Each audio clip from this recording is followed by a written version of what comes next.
Brooklyn Polytech Institute as an electrical engineer. He did graduate work at Northeastern University. He spent the first several years working as an electrical engineer for IBM's Advanced Tech Development Laboratory and for General Electric's Ordnance Division before moving on to systems analysis and design at NASA's Electronic Research Center in Cambridge for the next few years. He was then recruited by NASA to do several years of classified development work for them. And you can see why I'm reading this. NSA. NSA. Oh. NASA Space, NSA is... Oh, I thought that's what you meant. Over the years, Chuck worked as an engineer, product manager, laboratory chief, and ultimately as a technical director for NSA's Earth Orbiting Satellite Data Information System project, and retired from that position in 2001. He has a number of patents and inventions in the areas of information technology and computer-directed testing. Chuck will present a short, non-technical talk on how code breaking or cryptanalysis helped shorten World War II as much as 2 years, and in doing so, saved millions of lives.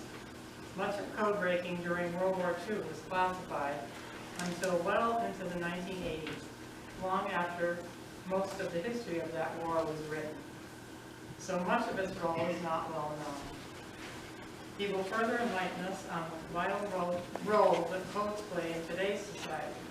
So, therefore, I'm pleased to introduce our speaker next talk.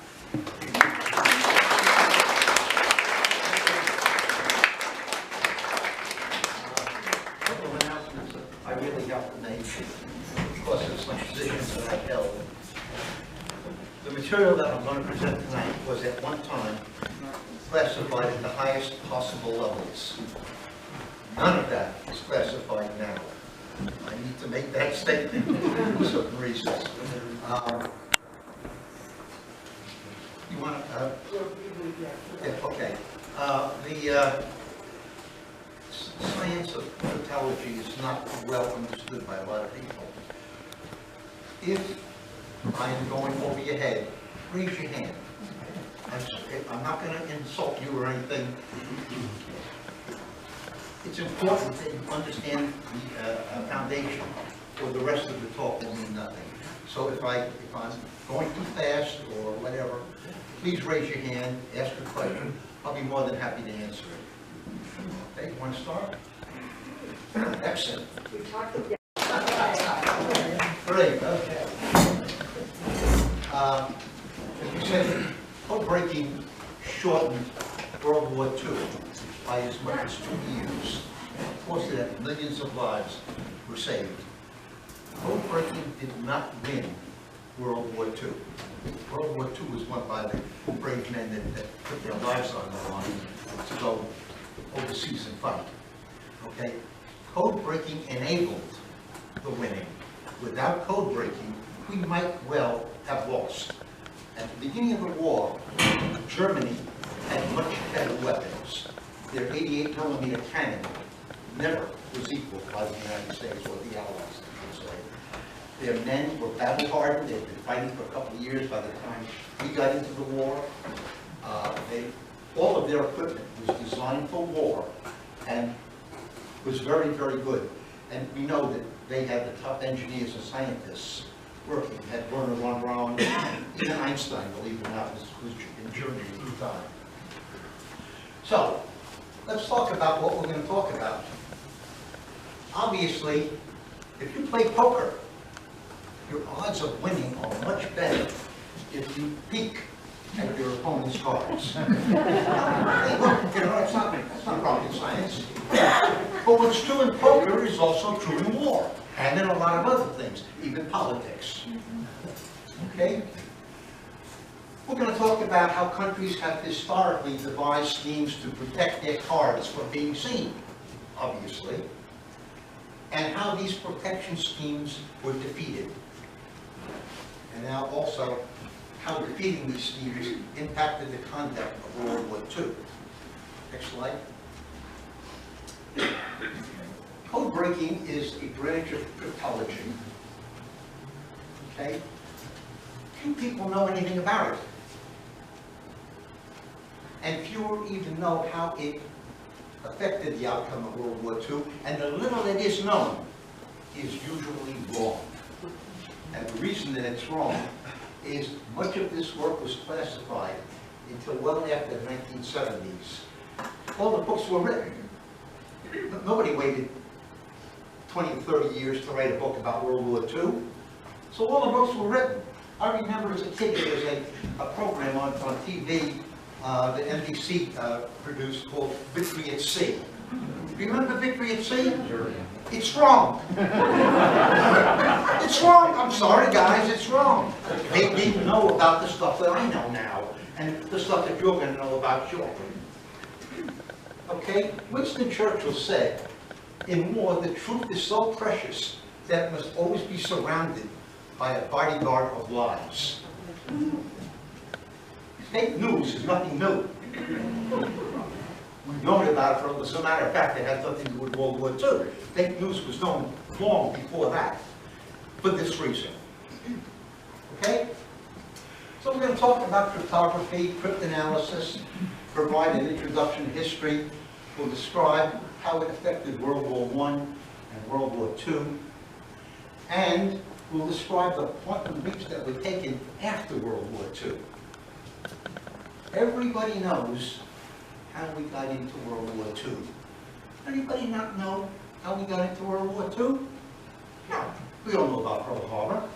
How many people know how we got into World War I? A couple of people know how we got into World War I. Most don't. Interesting. We got into World War I because of cryptography. Nobody attacked us. We're going to talk about that in a few minutes. So now we're going to talk, I'm going to go back a little bit. We're going to talk about the word encryption. Does anybody not know what encryption is? Don't be ashamed. Encryption is taking a message or a file and converting it so that somebody can't read it. Okay? And we call something, a key is the method that creates the encryption and also decrypts it. Why do we call it a key? Well, suppose you wanted to send a message to somebody privately. One of the things you can do is you get a lockbox. Open up the lockbox, put your message in, close it, put a lock on it, send it off. Somebody intercepts it, they can't open the box, it won't open. So finally gets to the other side, hopefully the other guy's got a key, and he can open it up and read the message. Now, that box is not strong. What happens? The guy that intercepted it can bang it and open it up. That's called cryptanalysis. That's what people did. Open up messages that weren't designed for me to handle. Okay? And we still call it a key, just like a real key. Now, we use the word cipher, and we use it interchangeably with the word code. And there's nothing wrong with it. A lot of people mix them up. But in fact, they are two very different things. A cipher deals with, a code deals with words or phrases. And usually it was done by hand. There was a book like a dictionary. You look it up, it says attack at noon, all right? And that's 3182. Okay, and somewhere else when the other guy got it up, he'd have to look at 3182 and say, we have to attack at noon. That's called a code. Ciphers deal with letters. And we're going to look at a very simple cipher very shortly. Okay, these are the definitions that I use. I looked it up and there's different definitions depending upon who you talk to. But cryptography is the science of encryption. And that science usually deals with mathematics. 99% of encryption is about mathematics. Cryptanalysis is the science of breaking the codes and the ciphers without knowing how they were created. When I say, how can you do that? If you don't know how the thing was created, how are you going to possibly know what it says? We're going to talk about that in a few minutes. Now, cryptography in simple forms has been around for centuries. It's nothing brand new. In fact, it occurred not too long after the invention of writing. Right after the invention of writing, people had to be able, countries had to be able to communicate, and military had to be able to communicate. And so commanders needed to send messages, okay? And the first one that we know about was in the 5th century BC. Next. Now, cryptography in political affairs comes from Julius Caesar. Now, Caesar wrote to his friends in which plain text, the word plain text means stuff that you can read. That's plain text. If you can't read it, if it's been encrypted, we call it ciphertext. Okay? And how did he confuse his writing? Well, he replaced every letter with a letter 3 spaces down in the alphabet. So when he wanted to write the letter A, he didn't. He wrote the letter D. When he wanted to write E, he replaced it with a B. The F replaced C, and so on. And so somebody got it, it's gibberish. Can't read it. But the guy on the other end knew how to subtract the letters out and get the original message. Okay? Now, nobody knew how to break that.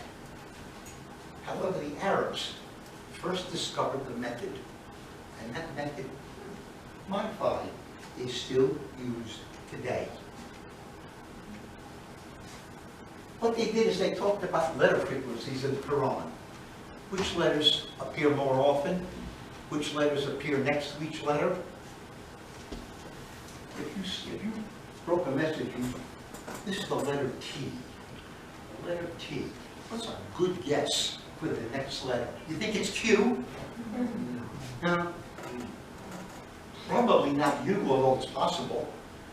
But H is a pretty good, E is a pretty good guess. And that's the way these things are done. Okay, let's go to the next slide. Now, these are the letter frequencies in English. The most used letter in English is the letter E. The next most used letter is not A, it's T. Okay? And these are, if you just took a tremendous 4,000, 5,000, 6,000 page manual, these are the letter frequencies you would expect to see in the English language. So if I get a bunch of gibberish and I see the letter H as the most common letter, there's a very good probability that that letter H is the letter E. If not E, then T. And I tried different combinations. Next slide. Now, modern cryptology starts with the Civil War. But it can only play a very minor role because cryptology doesn't do you any good unless you can intercept the message. You can't intercept the message, there's nothing to work with. How do you intercept the message in the Civil War? Well, there's 2 ways, basically. You can intercept the courier, get the message that way, or you can tap the telegraph lines. Difficult to do because you got to send somebody behind the lines, and he's got to sit there and listen and write down everything and hopefully not get captured. Okay? First World War, how did we get into it? Germany sent a letter to Mexico. Tell you what, guys, would you do me a favor? I need you to attack America. That'll keep them occupied. They're fighting you, they can't fight me. And in return, we're going to give you the southern part of the United States. Not down to Mexico. And the reason for this was Germany was going to start unrestricted submarine warfare. And they knew that would immediately bring in the United States. But if the United States was busy fighting Mexico, they're not going to be so eager to fight Germany. So they would say, let's make war together, make peace together. They promised Mexico to get annexed the southern states. They promised them financial aid. However, that telegram passed through England because of the way the cables ran. They couldn't run cables from Germany to Mexico. They ran from Germany to England to the United States and then to Mexico. So England got a hold of that encrypted telegram, but they knew what the Germans' key was, and they broke it. Okay? And that changed the outcome of World War I. It was a major change, obviously. If Germany had won World War I, we might not have had World War II. They already owned everything. Next slide. Oh, okay. Between World War I and World War II, there was a major development. Radio. Think of it.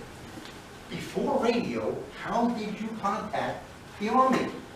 As I told you, a courier, telegraph lines. What about your Navy? These ships go out, they're out for months at a time. How do you tell them the war's over? Or, you know, go here instead of here. How do you get to that? And how do you get status back from that? Radio is the game changer.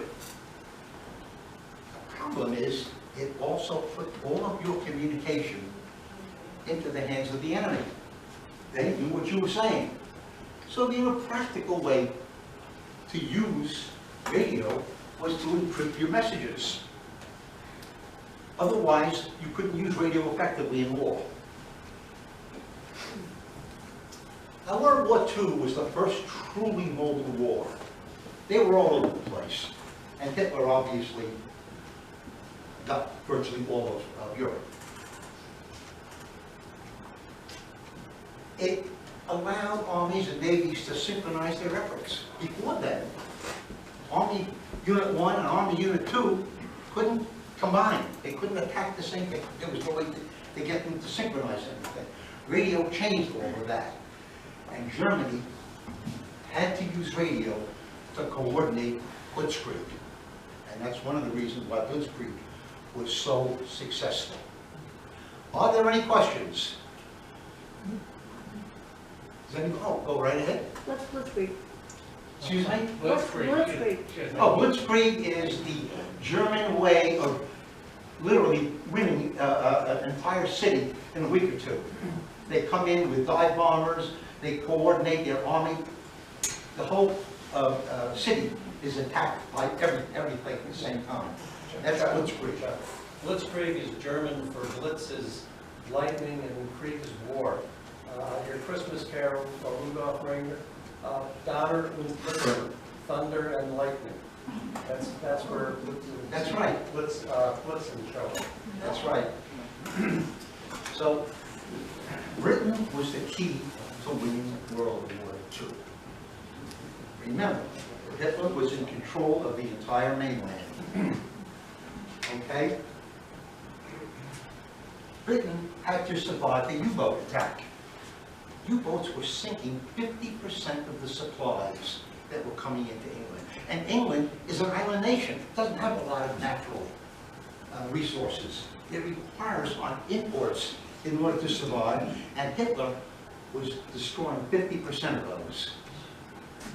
The other problem, of course, is we needed a place to stage our troops. We attacked on D-Day, but it was 130, 140,000 troops. You can't put those guys on boats.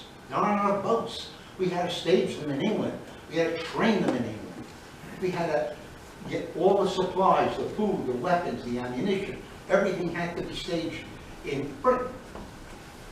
If we didn't have that, there would be no way to D-Day. D-Day required England. Just that simple. Now, Winston Churchill, after the war, said the Battle of the Atlantic was the dominating factor throughout the war. If they could not win the Battle of the Atlantic, which was the submarines, then all was lost. Nothing else mattered. Nothing. They had to win the U-boat war. And we did. Now, Germany had to use radio. Karl Tarnitz, the head of the U-boat Navy, would sometimes get as many as 40 U-boats to attack a convoy. Remember, we used convoys. Ships didn't go alone by themselves. They were in convoys of 30, 40, 50 ships. Well, to get as many of those ships down, a sub can only hold 15, 20 torpedoes. So he had to bring together a lot of subs to bring down these convoys. And the way he had to do it was radio. Problem. We broke the German naval cipher. Okay? We simply broke it. We knew where they were going to be before they got there. Very, very important. Now, also, once we knew where the U-boats were, we were going to have to report their position, we had hunter-killer groups that could go out and sink them. And ultimately, that's what we won the Battle of the Atlantic. We sunk most of their U-boats. Now, it wasn't just U-boats that we were attacking. The Luftwaffe, which is the German Air Force.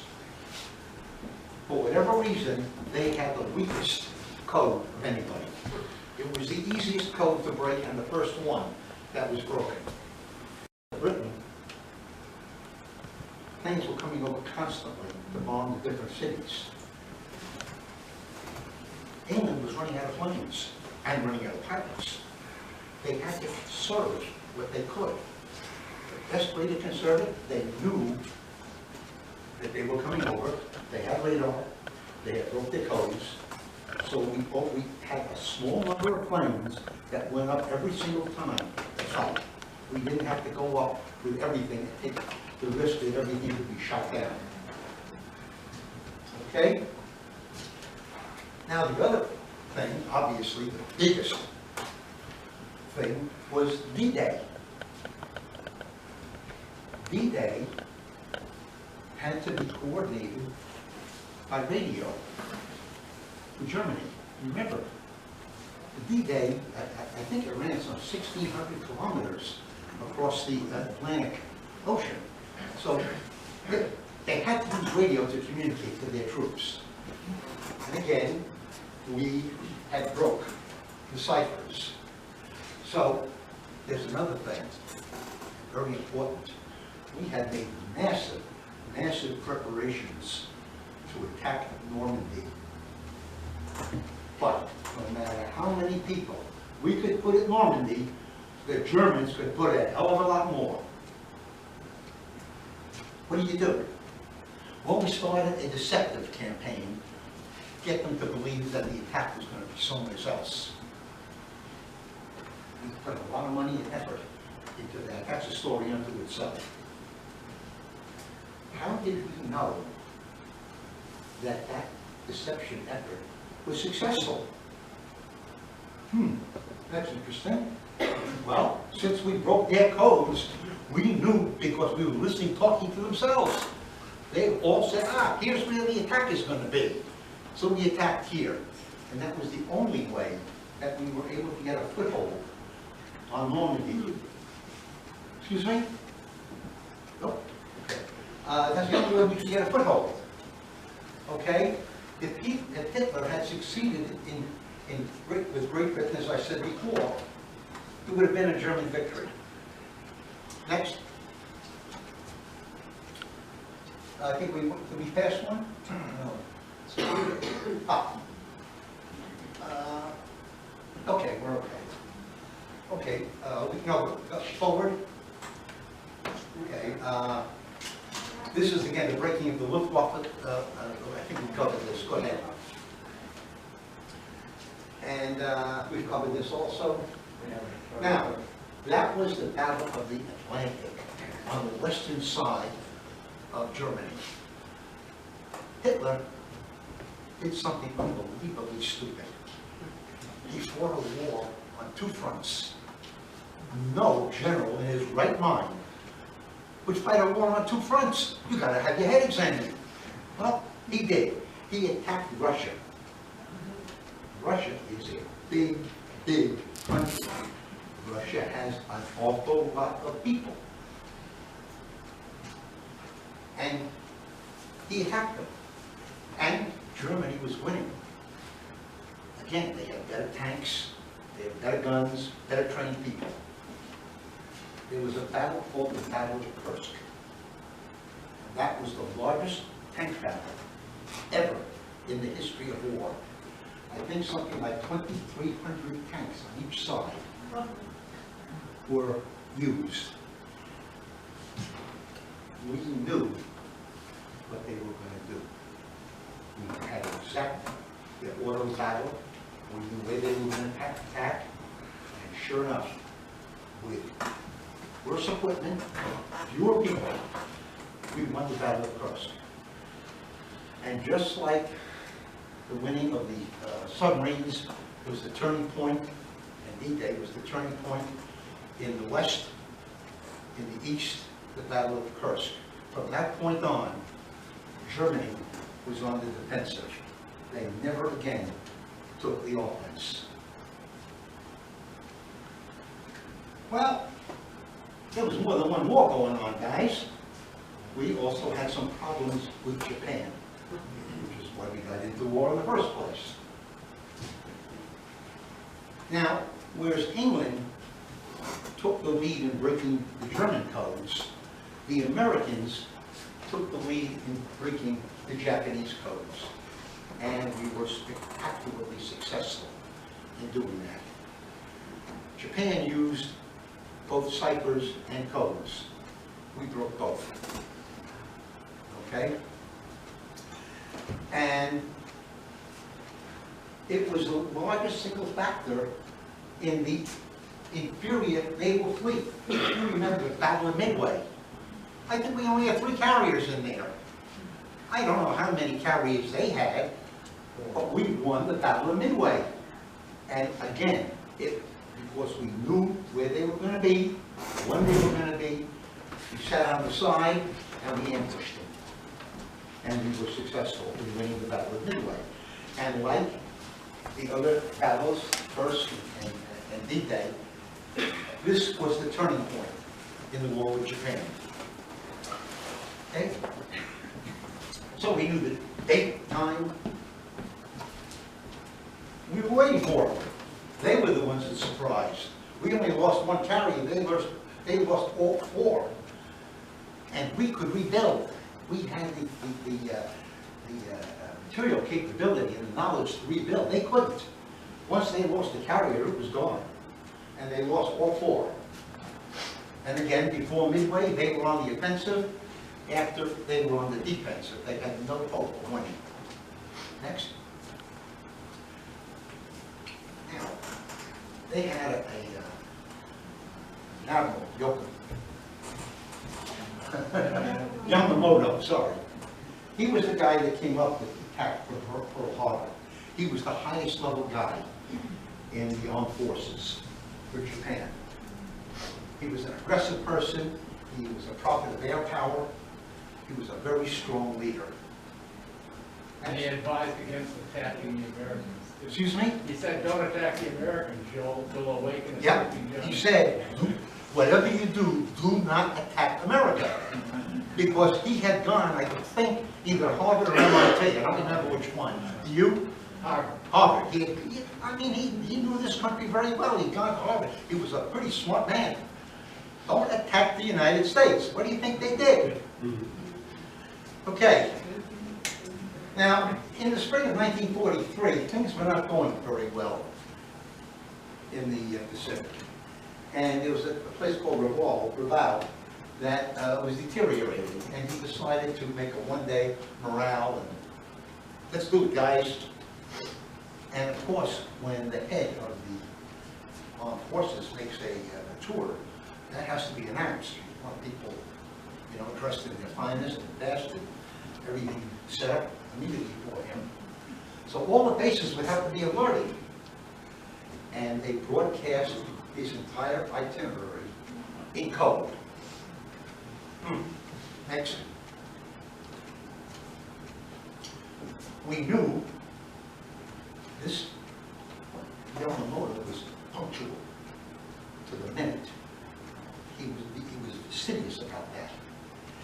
And we knew that killing him would demoralize the Japanese. They venerate their captains much more than we do. And he was like a god there, just below the emperor. And he was the finest strategist of Japan. Next.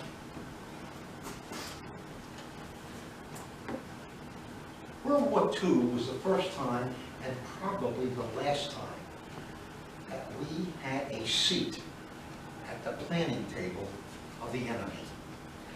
We were literally sitting at Hitler's side when he made his plans. All the plans that he made, we knew about. We're going to see how in just a few minutes here. Okay, at the front, it's tactical. Yeah, it doesn't help you very much. But at the planning level, from generals and the chief of staff, that's where you get the information. That's when you know what's going to happen before it happens. Next. Intelligence chiefs love cryptanalysis. Why? Because it comes directly from the enemy. You know, if a spy tells you something, you have to say, would he be a double agent? Right? Does he know what he's talking about? Did they give him decent information? All right?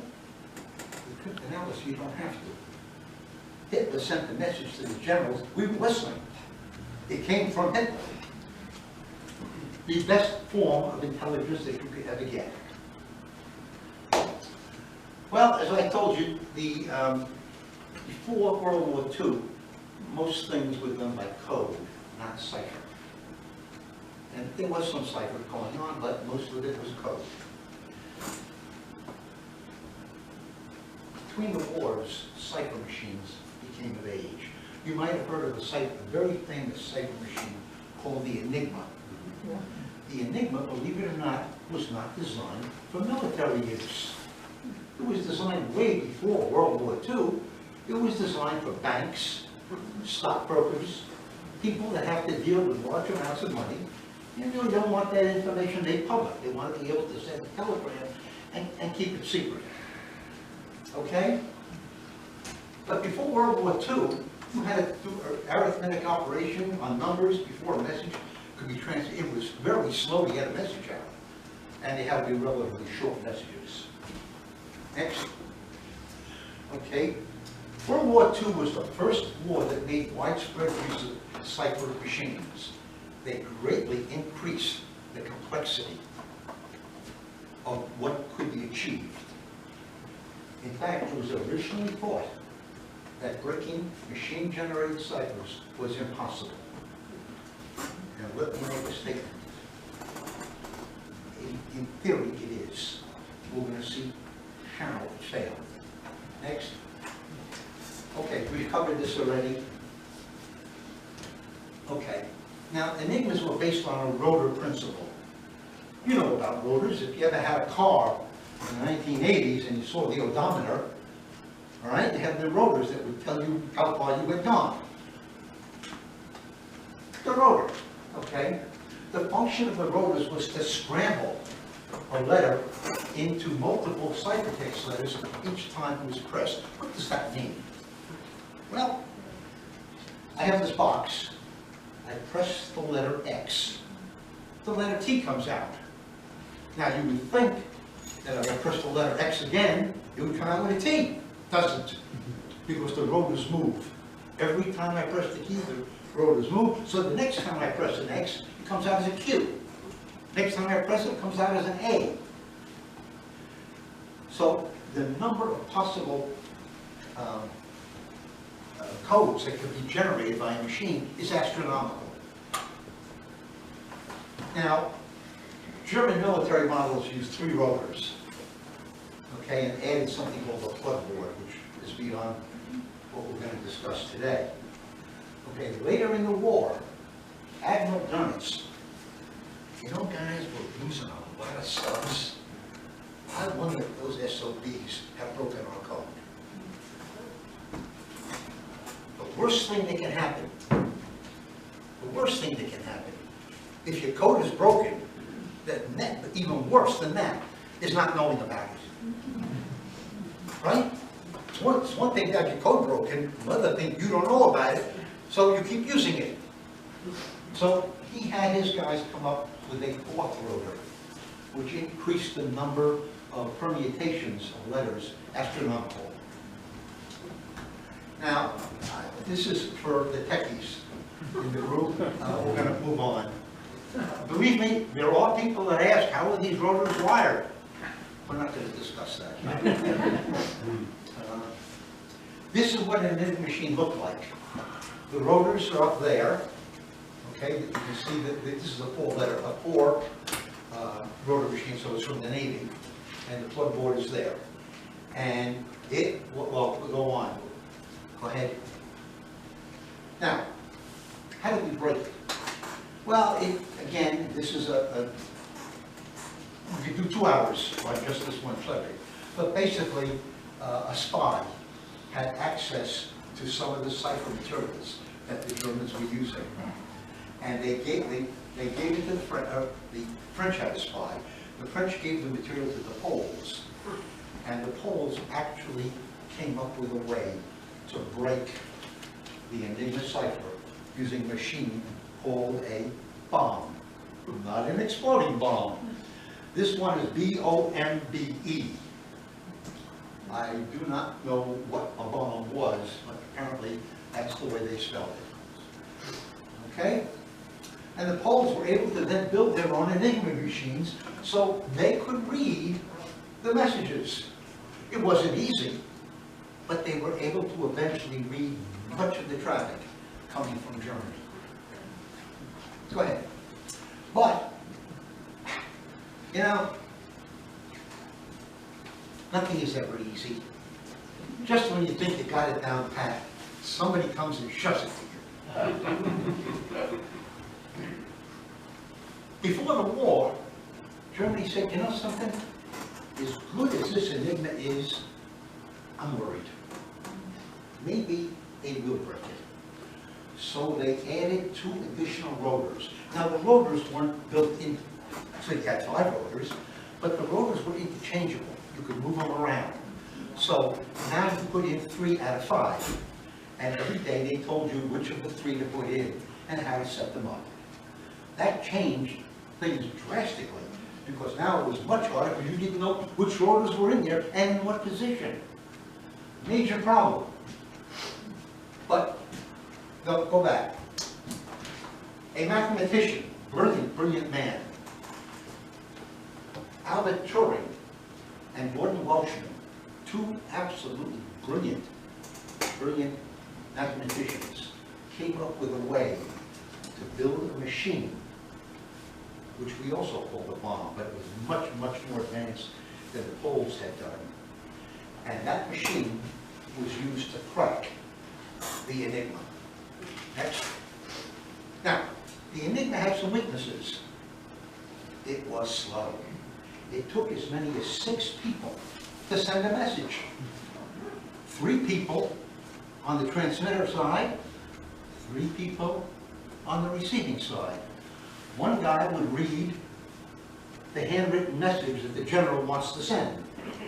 So he would read that, another guy would poke the keys, and another guy would look and see what letters lit up, and he'd write that down. Now remember, the Enigma couldn't send a message, it only encrypted. That piece of paper that the yo-yo wrote down, he's got to take that to a telegrapher, and he's going to have to bang that out. So it only takes 4 people on each side to get a message sent. So basically, it was a tactical unit, field units, and also ships at sea. The submarines also used. But headquarters to headquarters needed something else. You couldn't get by with a machine that could only do 1 character a second at best, and it was also error prone.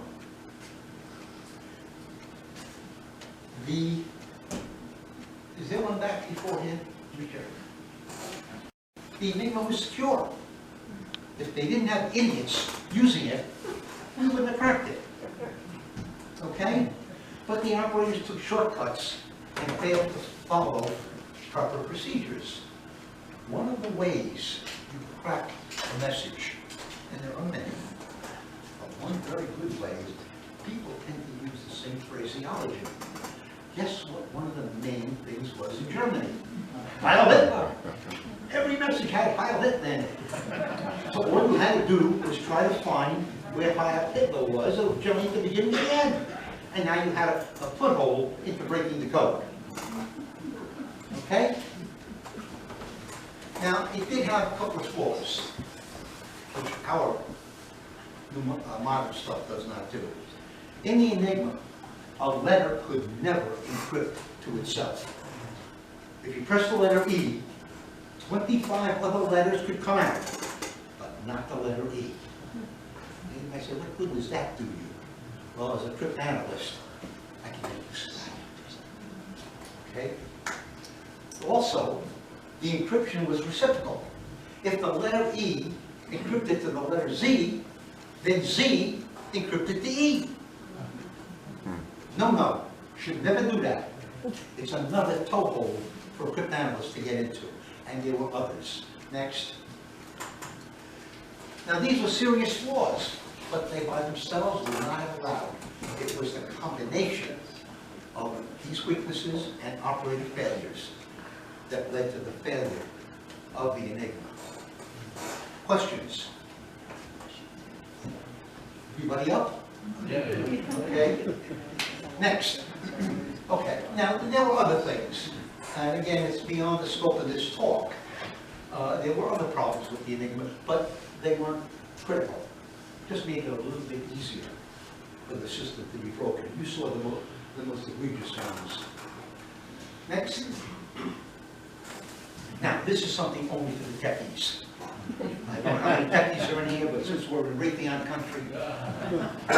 If the rotor wiring is secret, the total number of possible encryption configurations has been calculated to be around 3 times 10 to the 114th power. A number that is so big, it doesn't have a name.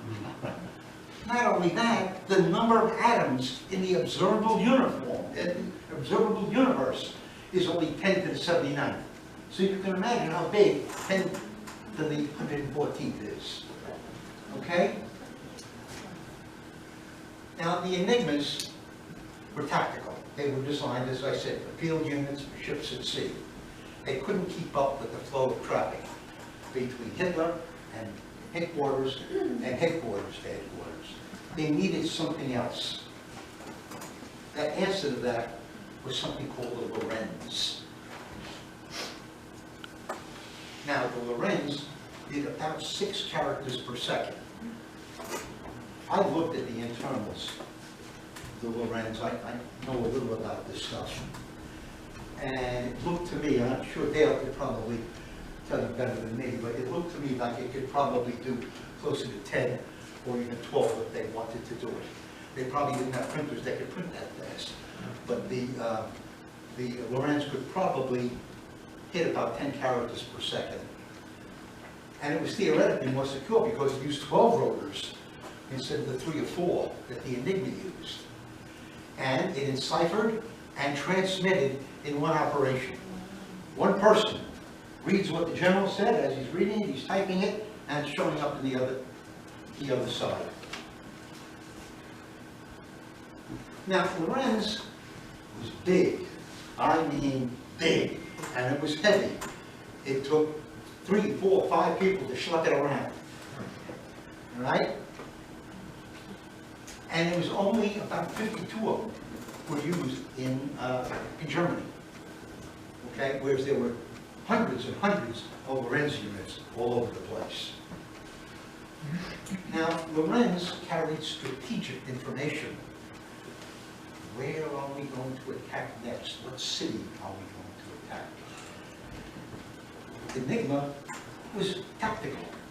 I'm going to ship some bullets here. I'm going to ship a cannon there. Okay? Lorenz was much harder to crack.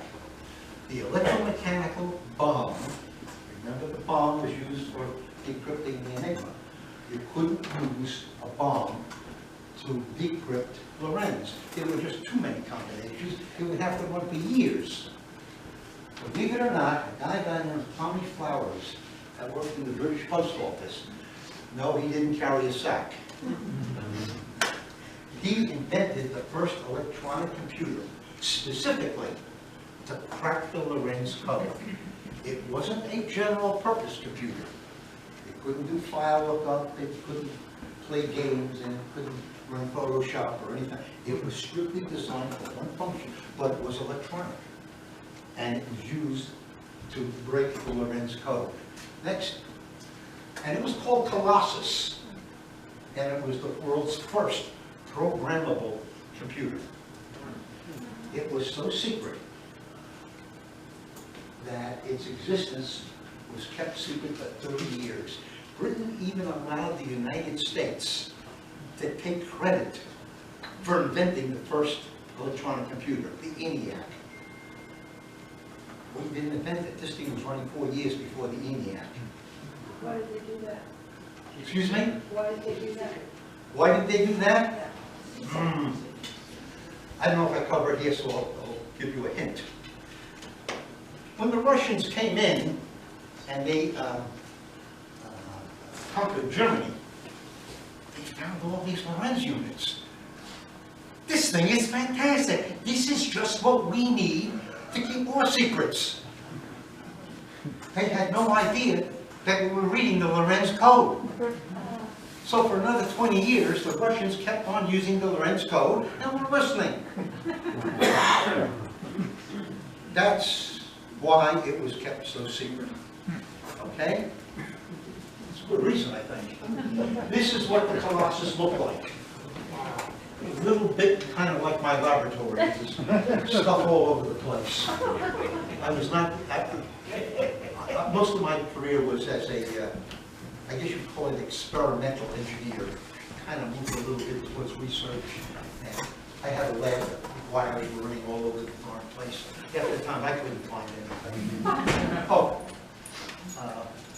just as an aside very quickly, I took this job as a technical director of Goddard.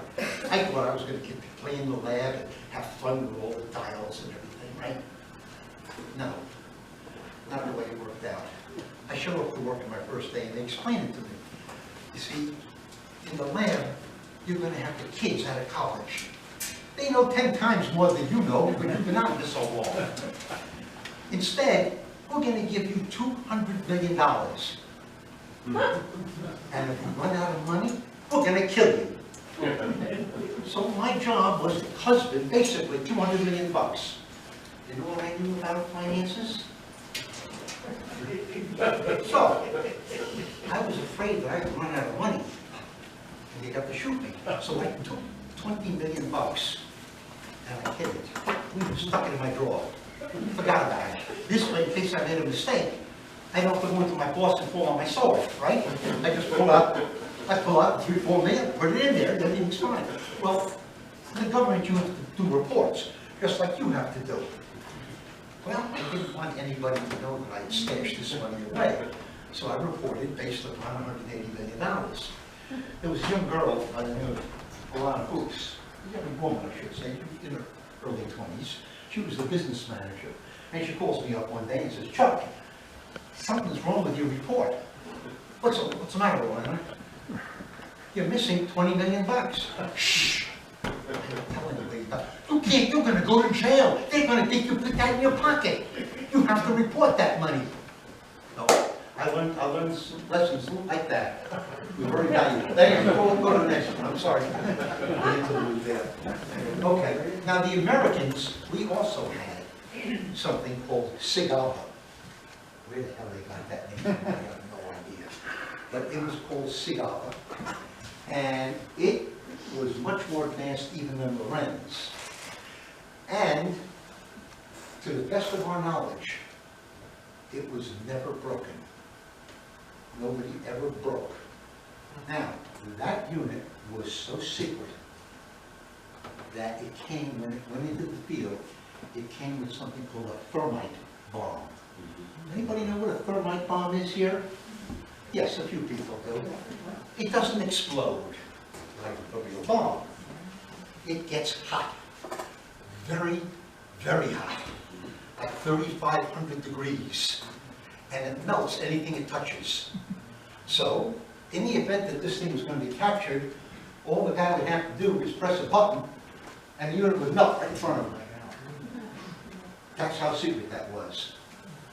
Okay, Sigzala was never broken, and we continued to use it for decades after the war, and it was the last electromechanical device that we ever employed. All future devices were based upon electronics and computers. Okay. Now we're going to talk about problems. Next. The biggest problem with any crypto system is key distribution. If I am going to send you a secret message, before I send that message, I better tell you how to decrypt it. Otherwise, it's just as intelligible to you as it is to the guy that intercepted it, right? I gotta ship you the key.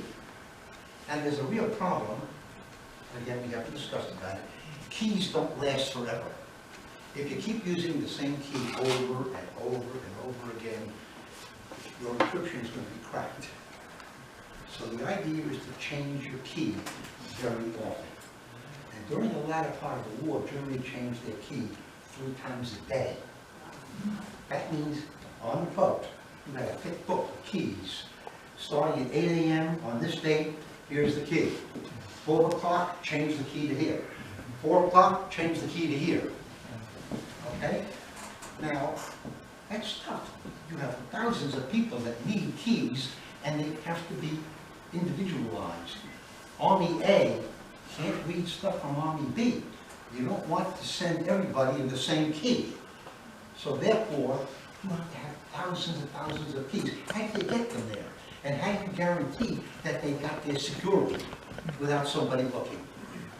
That has been a problem for thousands of years. But in the 60s and 70s, 2 different groups, one in the United States, one in England, figured out how to solve the problem. I'm not going to go through the details. It is very, very complex, but you use it virtually every day.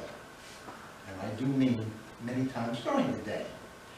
Anytime you buy something from the internet, I send you, you want to send me a message, I send you the encryption key. Now, everybody in this room gets it.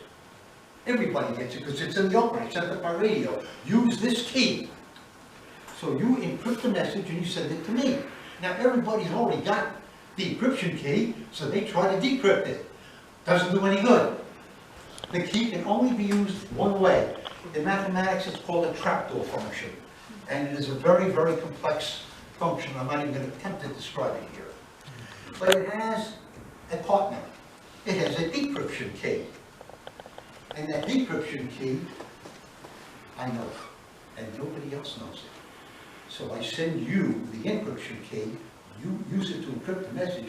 That message can't be read by anybody. When it comes to me, I can decrypt it because I know the partner key. Does that make sense to everybody? That's complex.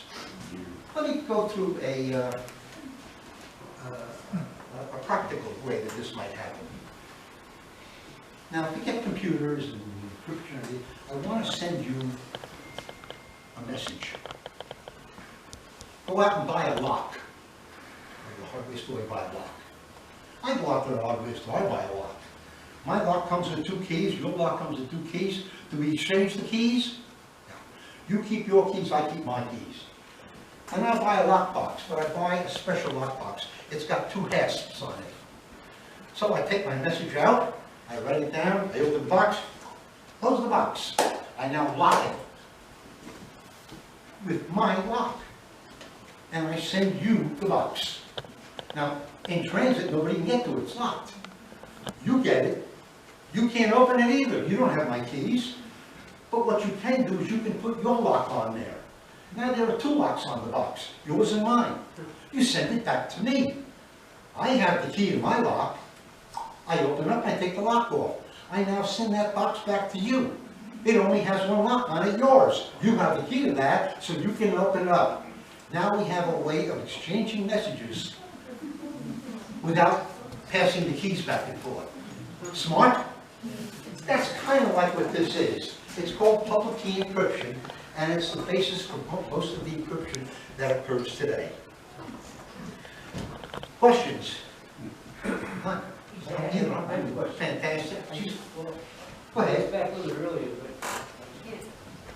why they would use the letter E, or the letter Z in place of E?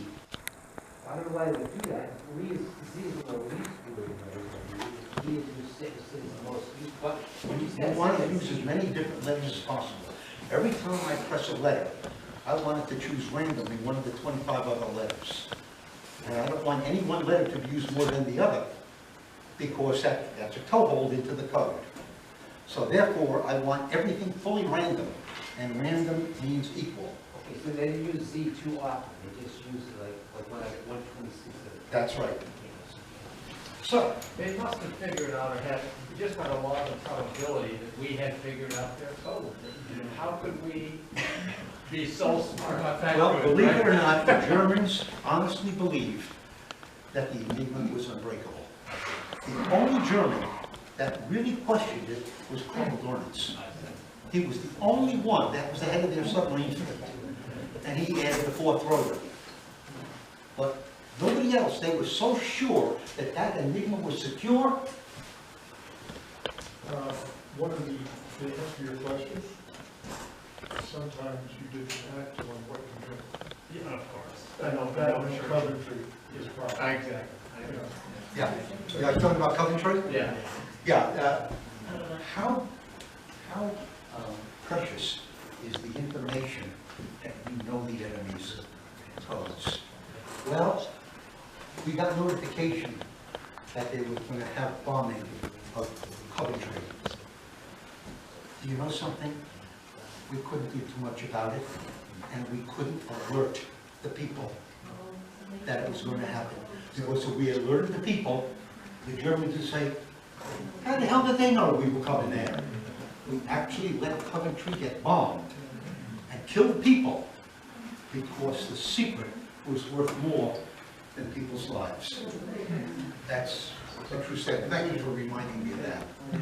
So, that's it, folks. Go ahead. We've all heard about the Navajo code talkers. Right. Was that technique That's a useful unique for you on thing. the battlefield? Yeah, that was called a tactical code. It wasn't designed for Eisenhower to talk to anybody. That was a tactical code. The Navajo language was never written down. It is a verbal language only. And therefore, only about 6 non-Navajos in the world knew the language. So we fixed up the Navajo language. So for example, in the Navajo language there's no word for tank. How do you say the tanks are coming? The turtles are coming. True. What they did is they substituted words in the Navajo language for military words, and that's how they did it. And again, it was never broken because nobody knew the Navajo language. More? Yeah. Go ahead. How valued is this? What I always believe is people who are these great cryptonologists are the smartest people. Anytime I've seen them, Yeah, take the next one. I can hear you better. and the smartest people I know. Any whether it's whatever it is in history, people in cryptonology are the smartest people. Did we really value and make a concerted effort to identify these people were and then what it would have? Was there an effort made by these people? I can't answer that question, to be honest, I don't know.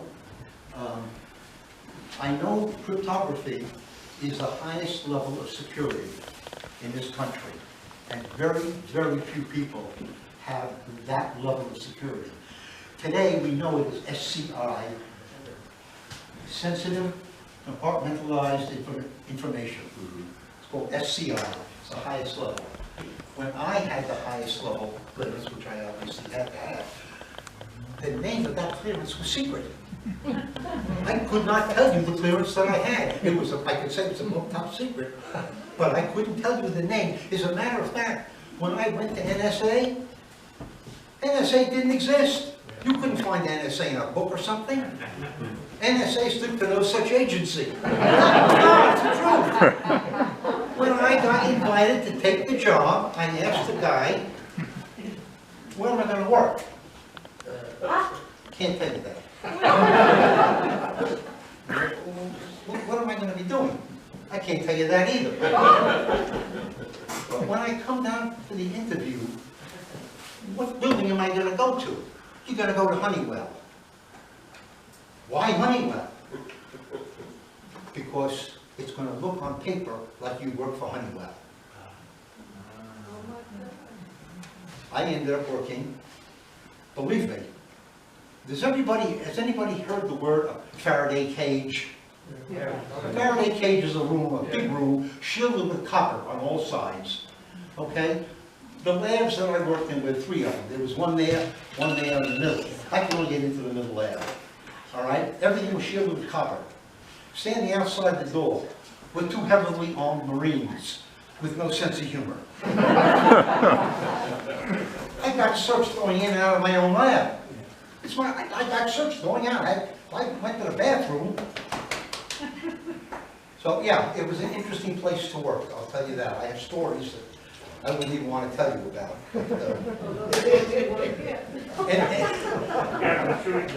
Any other questions? Sir? During the Second World War, they used a lot of women to break the codes. There's a book and there was a movie about That's the women. correct. And what they picked was people who were good in math teachers, people who were good in crossword puzzles. And you had to have perseverance. It was a very, you could work on a paragraph for weeks before you broke it. You know, when I used to hire engineers and so forth, now they have a resume, I knew what the hell they knew, I mean, but I had to find out one thing. I had to tell the people, if you're afraid of failure, you don't want this job. 90% of what you do is going to be failure. And if you don't fail, I'm going to fire you, because it means you're not doing your job. It's true. When you work in a lab, that's why they call it an experiment. Most of them fail. Very few experiments, if they always work, I wouldn't have been a director, I'd have been the president or something. So, yeah. You're true. And they found that women were better than men, they just didn't have the fatigue factor. Yes. And believe me, you know, and they stick to it. My wife's an example of that. I never hear the end of it. Any other questions? Sir? Are we still using similar forms of coding today, or are we at a different It's level? a totally different form because it is based upon the binary codes. It is not based upon letters and so on and so forth. It's a binary code system, and you can do far more with binary codes than you can ever do with the 26 letters. Okay? So, And if you ever had to use the same thing as you want today, you would be able to be thinking about it. yeah, that's right. If I knew about it, I couldn't tell you anyways. How about Cuba? Excuse me? Cuba. Quantum. Oh, yeah. We are getting into now very esoteric stuff. There is something on the horizon called a quantum computer. Okay? It will displace all other coding systems. The quantum computer, as far as we know, can break any code that has ever been created. Now, there is work afoot to try to get a quantum computer to make a code that a quantum computer can't break. And they're not going to tell me whether they succeed or not. But there is something called a quantum computer, and Google is far ahead in that, although if I had to take a guess, NSA is probably beyond where they are. Any more? Thank you very much. Appreciate it.